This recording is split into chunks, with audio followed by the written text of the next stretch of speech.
I swear, just one. Just one.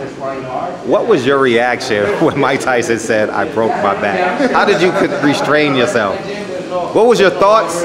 Well, I knew he had been sick, and I knew he had been hurt, so I was... This guy, like everybody. This guy's incredible. This guy, at every basketball game I've ever been to, he's at every baseball game, he's at every football game. I know. Are there 9 of you? No, just me. One time I saw a red carpet in Hollywood when Shaq got an award. And he was the Pump Brothers. Oh, the Pump. Yeah, every year they have that big gala. Yeah. Pump night. Anyway, the question was, well, I knew he'd been sick. Knew he would have been hurt, but I wasn't expecting that. I don't think anybody was expecting that. So. Well, what did you? Were you like? I thought he was hurt. Oh, you did think he was hurt? Well, yeah, but I didn't. But when he said he broke his back, I wasn't expecting that, but I figured he, had a herniated disc or bone spur on his spine. Who knew? You asked him vertebrae. What was it? A vertebrae or a disc problem? He said spinal.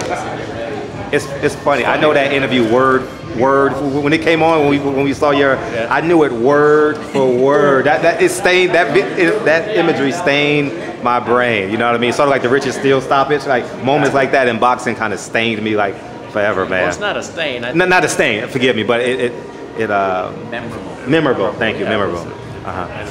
It's good we can laugh at it. He wasn't hurt. Yeah. And, he was great. You never knew what to expect. And you're a Hall of Famer, man. You're a weekend being a Hall of Famer, man. How special is that? Does anything change? No. More pictures. The same. I'm still in line at the TSA. He still treats me poorly. Chris is the man. No, but I mean, it was great. It was great. So, not gonna ask 41 years, so it was a wonderful You time look the for my same family. now that you look 25 years ago. If there wasn't this whole thing going on, I would have a response to that. But I don't want to veer off into something else. But thank you. So, what are you expecting tonight with Earl and Ocampo? Like, what are you expecting how the fight to play out? I don't make expectations because I've been around boxing for a long time. So and anything can happen. I'm very fond of Earl. I think he's got a tremendous future. I think he's a great fighter. He's arrived. It's good that he's here at home. But I don't want to get into predictions and picking because I'll just look like an idiot because you'll play this 1,000 times if I'm wrong. No, what? Not at all. Times, millions of times. No, not at all. And his website will just go crazy. Probably his, not mine. What moment was it the hardest for you to restrain yourself in an interview? Restrained because I wanted to respond either way, laughter or actually just frustration. I don't think I'm ever restrained. I just kind of react to how I feel. If it's funny, I laugh. If it's serious, I'm serious. If it's idiotic, I tell the people it's idiotic. You ever went home or sitting in first class on the way home saying, I should ask it this way? Like a lot of things. Boy, well, we've been on the plane together, man. And I'm behind you. Frederick, you said one question. That's all right, he's fine. Yeah, okay. Whatever. But is there sitting in first class, sitting in your beautiful home on the hill, did you ever think of like a moment like, I should have did it this way? I should have. Every one of them. Wow. Yeah, of course. I review every one. Every one. I wish I didn't stumble on a word or wish I'd have thought of this. The only one I didn't was the ear biting night. I got that one right, fortunately. I didn't screw that up. But thousands, tens of thousands of interviews. I want to be better tonight than I was last time, and I review them all and think about them all, and if I don't, somebody's telling me like David Dinkins in my ear. David Dinkins, so, what a special family. I'm from New York originally. You can't, it's just like anybody who does anything that wants to be good better take a lot of time reviewing what they did, and nobody needs to tell you when you did it well, and nobody needs to beat you up when you're bad. If you have pride in your job, and I have a lot of pride, and I have pride for the people I work with, and pride in myself and in the audience. So I want to get it right. So yeah, I review them all, and I can do better tomorrow. I have no more questions. You have you've been around boxing for so many years. What has been, in your opinion, one of the best fights that you've witnessed?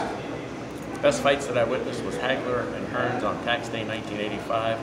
And the best fight that I broadcast and was part of the broadcast on. I just did the pre-fight interviews for that one and the post-fight interviews, but the best fight involved was Diego Corrales and Castillo. I can't even watch that fight. It was a great fight. Great Can't night. stomach it. And, his answer to the question that I asked him afterwards, Diego Corrales. One word. I asked him, how would you describe the fight? He said, fight is an honor. It's an honor. Just use that word. And I chill saying that because I don't think of it often, but I've thought about it the last couple of days.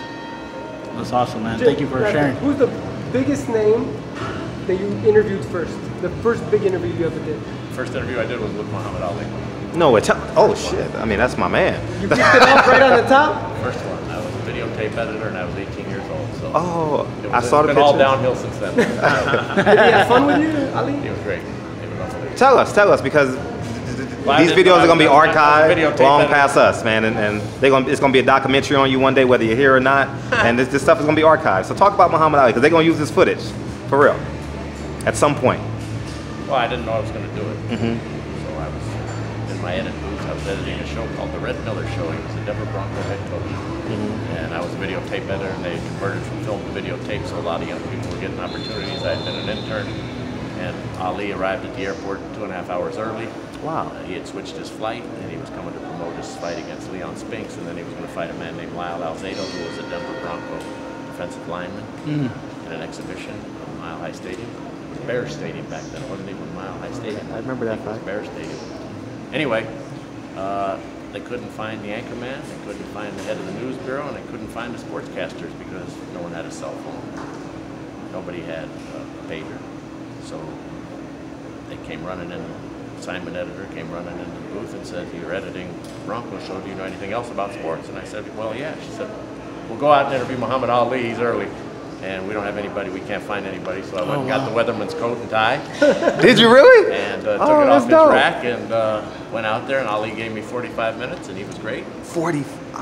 And he couldn't have been nicer, and he was really nice to a young kid. So you had 4.5 minutes. So I came to edit myself out of the piece. Because they weren't going to put me on the air. There's no way they're going to put this on the air. And the head of the news bureau came in, a man named Roger Ogden, and he watched it for 45 minutes. He was mesmerized. And after 45 minutes, he said, "We're going to put you and this on the air. It's barely adequate." So up until this point tonight, at least I've been barely adequate. the humble giant, Jim Thanks, Gray, fellas. right? Thank you for Appreciate it. sharing. Thank you, Chris. Hey guys. Yeah. So interviews tonight, and then Okay, thank you. this way if we have our, Yeah, I know. our Alzado fighters was walking Jewish, out. I know. Passed away from Thank you, especially Showtime fighters. We don't want to be on the Yeah, we're on the air. showcast. At 8 o'clock. Thank you. Yep. Thanks, Rick. Thank you, Jim. Appreciate you, King. You're welcome. Yeah. Good luck. One of the two big Jewish guys in